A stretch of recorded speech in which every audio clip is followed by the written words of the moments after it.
मित्रों नमस्कार। Hindi education by Pawan sir में आप लोगों का स्वागत है। मित्रों, हम लोग आज भूगोल का नया टॉपिक वायुमंडल की संरचना पढ़ने जा रहे हैं। आइए देखते हैं। इसके प्रैक्टिस सेट को ध्यान दीजिएगा, जो अनेक परीक्षाओं के लिए बहुत ही महत्वपूर्ण है। तो पहला क्वेश्चन है, पृथ्वी के वायुमंडल का कितना प्रतिशत भाग 29 किलोमीटर की ऊंचाई तक पाया जाता है? पृथ्वी के वायुमंडल का कितना प्रतिशत भाग 29 किलोमीटर की ऊंचाई तक पाया जाता है? तो ध्यान दीजिएगा, 97% भाग जो है डी नंबर सही हो जाएगा। 29 किलोमीटर की ऊंचाई तक पाया जाता है। अगला क्वेश्चन है, निम्नलिखित में से कौन सा कथन असत्य है? तो ध्यान दीजिए, वायुमंडल की ऊपरी सीमा लगभग 10,000 किलोमीटर की ऊंचाई तक है। बिल्कुल सही है। असत्य कथन ढूंढना है। वायुमंडल का 50% वायुमंडल का 50% लगभग 50% भाग 5.6 किलोमीटर ऊंचाई तक सीमित है। बिल्कुल ये भी सही है। 50% भाग जो है 5.6 किलोमीटर की ऊंचाई तक सीमित है। अगला क्वेश्चन है, ऊंचाई में वृद्धि के साथ साथ जल वाष्प की मात्रा में भी वृद्धि होती है। ये गलत है। सी नंबर हमारा ध्यान दीजिए गलत है। अगला डी नंबर पढ़ते हैं, वायुमंडल के निचले स्तर पर भारी गैस एवं ऊपरी स्तर में हल्की गैसों की प्रधानता है। ये भी सही है, अर्थात सी नंबर हमारा गलत होगा। ध्यान दीजिएगा, ऊंचाई में वृद्धि के साथ साथ जलवाष्प की मात्रा में वृद्धि नहीं होती। अगला क्वेश्चन, वायुमंडल में सर्वाधिक अस्थायी तत्व है। तो वायुमंडल में सर्वाधिक अस्थायी तत्व क्या है भैया? सबसे ज्यादा अस्थायी तत्व जो है वह है जलवाष्प। वायुमंडल में सर्वाधिक अस्थायी तत्व क्या है? जलवाष्प। अगला क्वेश्चन, वायुमंडल में सर्वाधिक कौन सी गैस मिलती है? तो वायुमंडल में सबसे ज्यादा कौन सी गैस मिलती है? तो मिलती है नाइट्रोजन। सी नंबर हमारा सही हो जाएगा। वायुमंडल में सबसे ज्यादा कौन सी गैस मिलती है? नाइट्रोजन।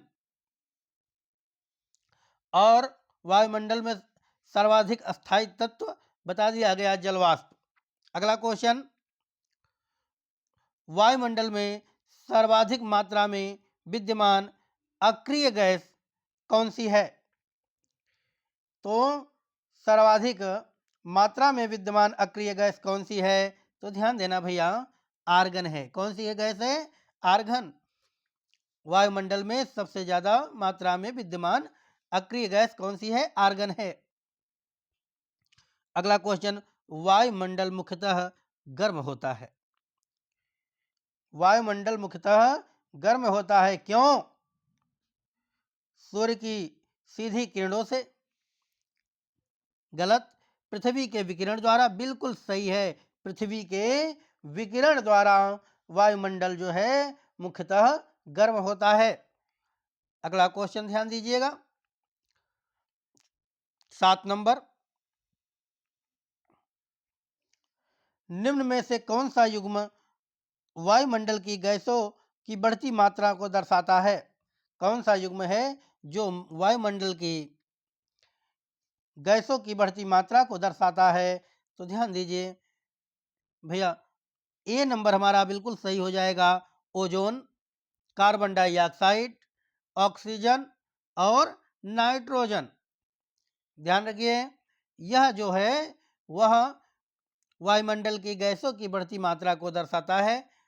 तो ozone, carbon dioxide, oxygen, nitrogen.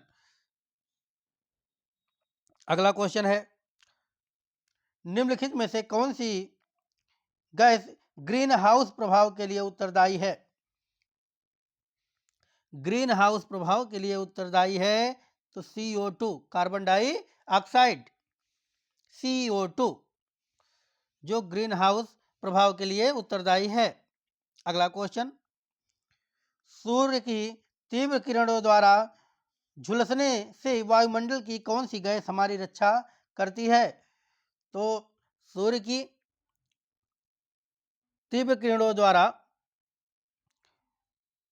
द्वारा झुलसने से वायुमंडल की कौन सी गैस हमारी रक्षा करती है?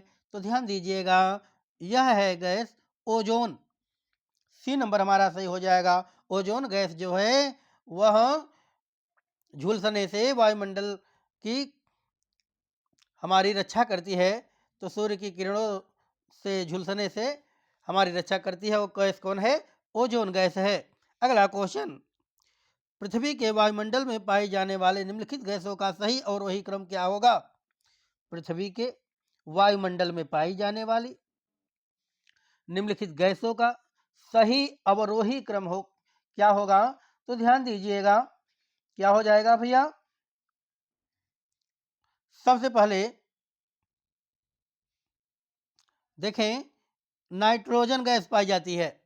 सबसे पहले नाइट्रोजन, उसके बाद ऑक्सीजन, फिर ऑक्सीजन के बाद ध्यान दीजिएगा आर्गन, आर्गन के बाद कार्बन डाइऑक्साइड CO2, फिर नियान। अर्थात क्रम हमारा सही हो जाएगा सी नंबर। कौन सा? C number. पहला नाइट्रोजन, तीसरा ऑक्सीजन, तीसरे पे ऑक्सीजन है, अर्थात क्रम से हो जाएगा सही और वही क्रम। तो घटते क्रम में नाइट्रोजन, फिर ऑक्सीजन, फिर आपका हो जाएगा आर्गन, फिर कार्बन डाइऑक्साइड और फिर हो जाएगा नियान। आगे देखते हैं मित्रों, भूपृष्ठ से परावर्तित अवरक्त विकिरण के अवशोषण द्वारा भूवायुमंडल के तापमान में वृद्धि की प्रक्रिया को क्या कहते हैं? तो ध्यान दीजिए, भूपृष्ठ से परावर्तित अवरक्त विकिरण के अवशोषण द्वारा भूवायुमंडल के तापमान में वृद्धि की प्रक्रिया को ग्रीन हाउस प्रभाव कहा जाता है। क्या कहा जाता है? ग्रीन हाउस प्रभाव। अगला क्वेश्चन देखें, वायु में नाइट्रोजन कितना प्रतिशत है? वायु में नाइट्रोजन का परसेंट कितना है? तो ध्यान दीजिएगा, वायु में नाइट्रोजन जो है वह 78.03% है। अगला क्वेश्चन,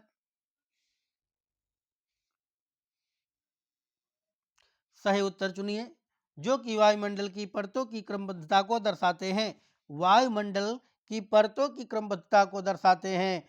तो सबसे पहले ध्यान दीजिएगा, परिवर्तन मंडल सबसे पहले आता है, परिवर्तन मंडल, उसके बाद समताप मंडल, फिर मध्यस्थ मंडल, फिर आता है आयन मंडल और फिर आयतन मंडल। अर्थात बी नंबर हमारा सही हो जाएगा। परिवर्तन मंडल, समताप मंडल, है ना, मध्यस्थ मंडल, आयन मंडल, फिर आयतन मंडल, लास्ट में आयतन मंडल आता है। आयन के बाद आयतन, मध्य तो मध्यस्थ रहेगा। तो ध्यान दीजिएगा, परिवर्तन और समताप। तो बी नंबर हमारा सही हो जाएगा। अगला क्वेश्चन, वायुमंडल को क्षोभ मंडल, सप्ताम मंडल आदि परतों में विभाजित करने का मुख्य आधार क्या है? वायुमंडल को क्षोभ मंडल, समताप मंडल आदि परतों में विभाजित करने का मुख्य आधार क्या है? तो क्या है भैया? तापमान है। ध्यान दीजिएगा, उत्तर नंबर ए सही हो जाएगा, तापमान। अगला क्वेश्चन, क्षोभ मंडल की औसत ऊंचाई कितनी है? तो क्षोभ मंडल की जो औसत ऊंचाई है वो 13 किलोमीटर है। कितना है? 13 किलोमीटर। अगला क्वेश्चन, निम्नलिखित में से किस मंडल को संवहन मंडल भी कहा जाता है? किस मंडल को संवहन मंडल भी कहा जाता है? तो ध्यान दीजिएगा, क्षोभ मंडल को संवहन मंडल भी कहा जाता है। अगला क्वेश्चन, किस ऋतु में क्षोभ मंडल की ऊंचाई में वृद्धि हो जाती है? किस ऋतु में क्षोभ मंडल की ऊंचाई में वृद्धि हो जाती है?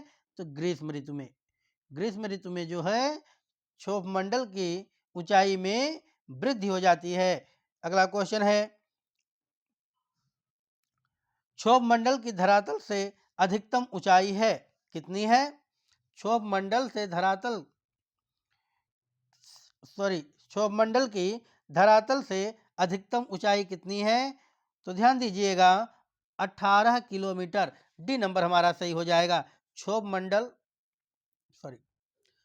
मंडल से धरातल की जो अधिकतम ऊंचाई है वह कितना है भैया? 18 किलोमीटर। 18 किलोमीटर ध्यान दीजिएगा। धरातल और क्षोभ मंडल की जो दूरी है 18 किलोमीटर है। अगला क्वेश्चन, क्षोभ मंडल में तापमान की सामान्य ह्रास की 1 अंश सेल्सियस प्रत्येक। तो क्षोभ मंडल में तापमान की सामान्य ह्रास है ना 1 अंश सेल्सियस प्रत्येक कितने मीटर के हेतु है? 146 मीटर हेतु, 156 मीटर हेतु, 166 मीटर हेतु। तो सी नंबर ध्यान दीजिएगा हमारा सही हो जाएगा 166 मीटर हेतु। अगला क्वेश्चन, क्षोभ मंडल वायुमंडल का सबसे तप्त परत है क्यों? क्षोभ मंडल वायुमंडल का सबसे तप्त परत है क्यों? क्योंकि यह सूर्य के निकटतम है, इसमें अवशेषित कण हैं, यह पृथ्वी के पृष्ठ से तप्त हो जाती है, इसमें ऊष्मा पैदा होती है। तो सी नंबर हमारा ध्यान दीजिएगा सही हो जाएगा, यह पृथ्वी के पृष्ठ से तप्त हो जाती है। सबसे तप्त परत क्षोभ मंडल वायुमंडल का सबसे तप्त परत क्यों है? क्योंकि यह मात्र 18 किलोमीटर की दूरी पे पाया जाता है ना। यह पृथ्वी के पृष्ठ से तप जाती है, गर्म हो जाती है। अगला क्वेश्चन 21 नंबर, क्षोभ मंडल एवं समताप मंडल के बीच स्थित संक्रमण क्षेत्र को क्या कहा जाता है? तो ध्यान दीजिए भैया, क्षोभ मंडल एवं समताप मंडल के बीच स्थित संक्रमण क्षेत्र को क्या कहा जाता है? तो इसको कहा जाता है क्षोभ सीमा। क्या कहा जाता है? क्षोभ सीमा। अगला देखते हैं मित्रों, पृथ्वी के वायुमंडल का सर्वाधिक घनत्व कहां पर होता है? पृथ्वी के वायुमंडल का सर्वाधिक घनत्व कहां पर होता है? तो वह होता है क्षोभ मंडल में। कहां पर होता है? क्षोभ मंडल में। विविध जलवायु एवं मौसम दशाओं को बदलने वाली सभी महत्वपूर्ण वायुमंडलीय प्रक्रियाएं कहाँ घटित होती हैं? क्या कहा गया? विविध जलवायु एवं मौसम दशाओं को बदलने वाली सभी महत्वपूर्ण वायुमंडलीय प्रक्रियाएं कहाँ घटित होती हैं? अनेक प्रकार की जलवायु को, मौसम दशाओं को जो बदलती हैं वो कहाँ पर ये सब होता है? तो यह क्षोभ मंडल में होता है। किसमें होता है? डी नंबर हमारा सही हो जाएगा, क्षोभ मंडल में। अगला क्वेश्चन,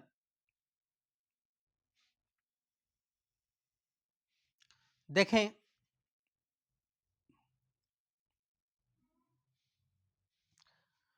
क्षोभ मंडल वायुमंडल का निचला स्तर है जिसकी ऊंचाई भूमध्य रेखा पर होती है। कितना होती है?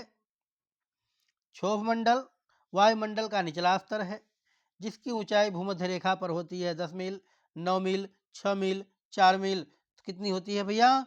10 मील होती है। ए नंबर सही हो जाएगा। क्षोभ मंडल की भूमध्य रेखा से जो ऊंचाई होती है वो 10 मील होती है। अगला क्वेश्चन, मेघ गर्जन वायुमंडल की किस परत पे होता है? मेघ गर्जन वायुमंडल की किस परत पे होता है? तो ध्यान दीजिएगा, जो बादल गरजते हैं वायुमंडल की तो क्षोभ मंडल में होता है। किसमें होता है? क्षोभ मंडल में। परिवर्तन मंडल का क्षोभ मंडल में तापमान है परिवर्तन मंडल का या क्षोभ मंडल में तापमान क्या होता है? ध्यान दीजिएगा, ए नंबर सही हो जाएगा। ऊंचाई के साथ घटता है, ऊंचाई के साथ घटता है। अगला क्वेश्चन है, समताप मंडल है। क्या है समताप मंडल? समताप मंडल किसे कहते हैं? ध्यान दीजिए, 27 का डी नंबर सही हो जाएगा।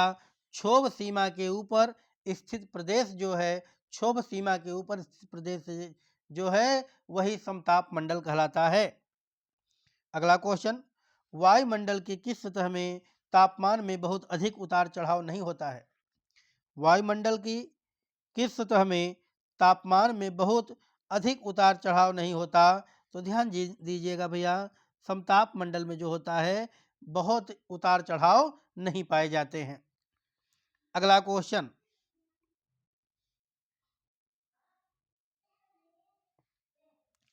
हम लोगों ने 28 पढ़ा कि समताप मंडल की सतह में तापमान में बहुत अधिक उतार चढ़ाव नहीं होता। तो क्या पढ़ा गया? समताप मंडल, क्योंकि समताप रहता है ना, बहुत ज़्यादा उतार चढ़ाव नहीं रहता है। समताप इसीलिए नाम उसका रखा गया कि समान ताप रहता है। अगला क्वेश्चन, वायुमंडलीय ओजोन का अधिकांश भाग वायुमंडल की किस परत में पाया जाता है?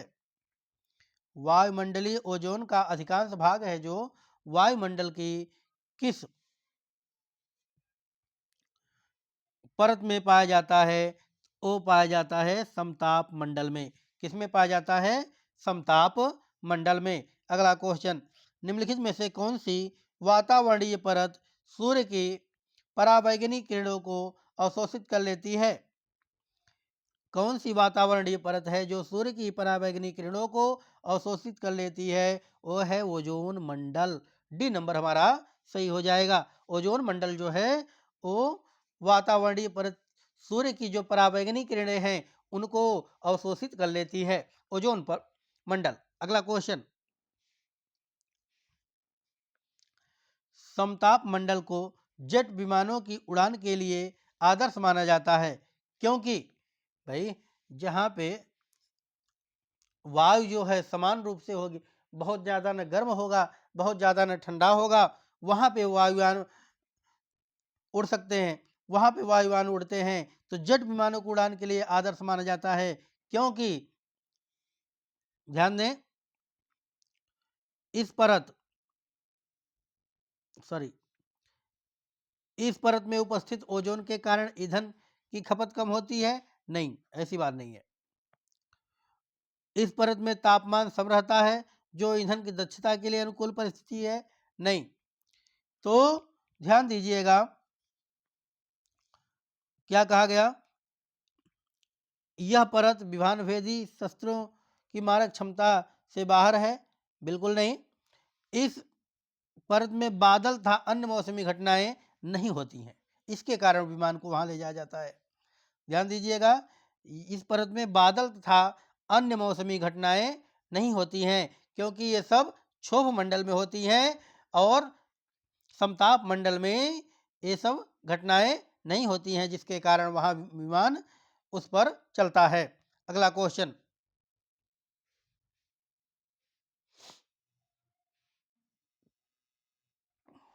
देखें, समताप मंडल के संदर्भ में निम्नलिखित में से कौन सा कथन सही नहीं है? कौन सा कथन सही नहीं है? आइए देखा जाए। यह लगभग 50 किलोमीटर की ऊंचाई तक फैला है। बिल्कुल सही है। यह परत बादलों से लगभग मुक्त हो है, अभी बताया गया, बिल्कुल सही है। बादल और इसमें हवाएं नहीं चलती ज़्यादा। यह मध्यमंडल से ठीक ऊपर होती हैं? नहीं, यह मध्यमंडल के नीचे होती हैं। ध्यान दीजिएगा, यही गलत है, अर्थात यही कथन सही नहीं है, सी नंबर। बाकी इसमें ओजोन गैस की एक परत होती है, बिल्कुल सही है। अगला क्वेश्चन, ओजोन परत के प्रतिवर्ष 7% की दर से अवक्षय के कारण उनमें 10 मिलियन वर्ग किलोमीटर का एक बड़ा छिद्र बन गया। यह छिद्र अवस्थित है कहाँ अवस्थित है यह छिद्र? देखें, ओजोन परत के प्रति वर्ष 7% की दर से अवक्षय के कारण उसमें 10 मिलियन वर्ग किलोमीटर एक बड़ा छिद्र बन गया है। यह अवस्थित है कहाँ अवस्थित है भैया? ध्यान दीजिएगा, अंटार्कटिका के ऊपर। कहाँ है? अंटार्कटिका के ऊपर। अगला क्वेश्चन देखें, वातावरण की वह परत जो रेडियो तरंगों को परावर्तित करती है वो कौन सी है? तो वातावरण की वह परत जो रेडियो तरंगों को परावर्तित करती है, अर्थात वहां से जा करके वो जो लौटती हैं किरणें, वह कौन सी हैं? उसे कहते हैं आयन मंडल। क्या कहते हैं भैया? आयन मंडल, है ना। ए नंबर हमारा सही हो जाएगा।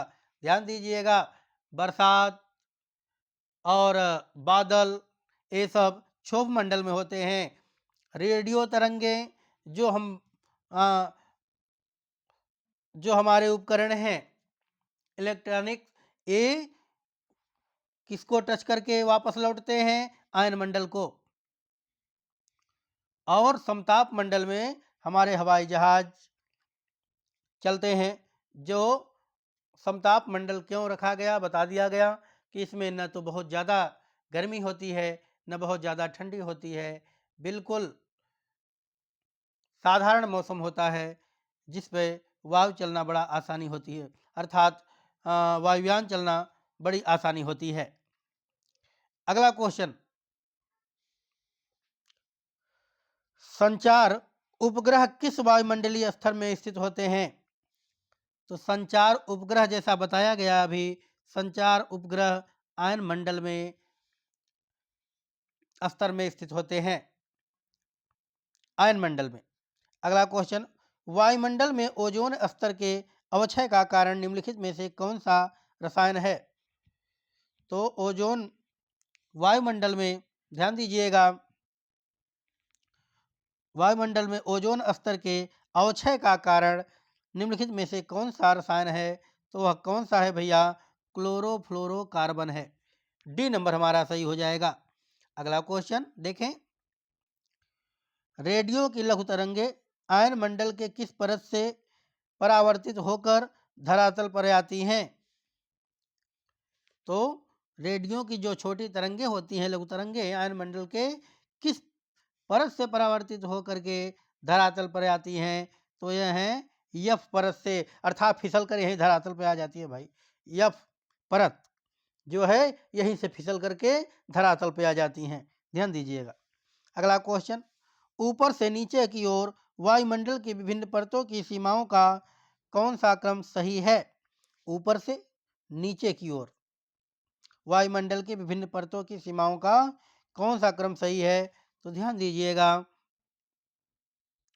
ऊपर से नीचे की ओर आने का जो क्रम है परतों का, वह है ए नंबर सही हो जाएगा। कौन सा? मैग्नीटोपॉज, मैग्नीटोपॉज, मेसोपॉज, स्ट्रेटोपॉज, ट्रोपोपॉज। ध्यान दीजिएगा, मैग्नीटोपॉज, मेसोपॉज, स्ट्रेटोपॉज और ट्रोपोपॉज। तो मेरे प्यारे मित्रों, हमने वायुमंडल की संरचना में लगभग 38 क्वेश्चन का अध्ययन किया भाग 1 में। अगले भाग में हम लोग पुनः इसका जो भी क्वेश्चन है उसको देखेंगे मेरे प्रिय मित्रों। तब तक के लिए नमस्कार।